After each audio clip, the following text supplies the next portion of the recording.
Folklore atau cerita rakyat di Indonesia memiliki ribuan kisah.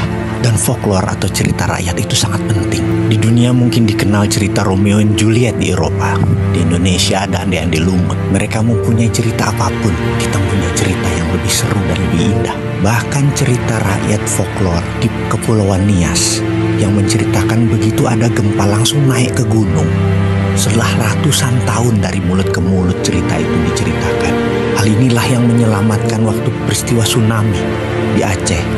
Banyak korban sampai 200.000 warga Aceh. Tapi di Nias tidak terlalu banyak karena mereka sudah tahu cerita dari mulut ke mulut.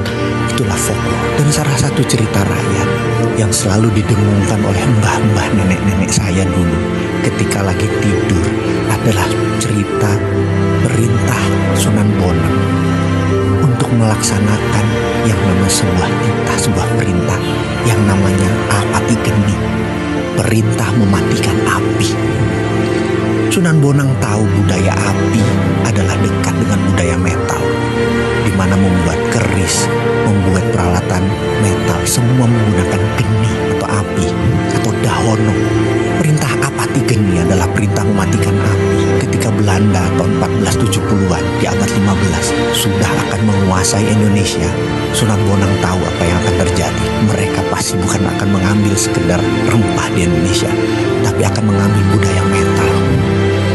Dan langsung diperintahkan perintah apati geni tersebut. Dan sejak saat itu sudah 400 tahun lebih budaya metal di Indonesia masuk ke dalam permukaan tanah.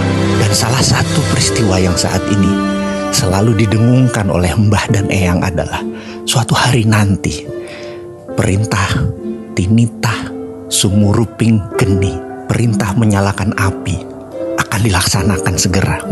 Dan ketahuilah para sahabat, kayaknya waktu itu adalah sekarang.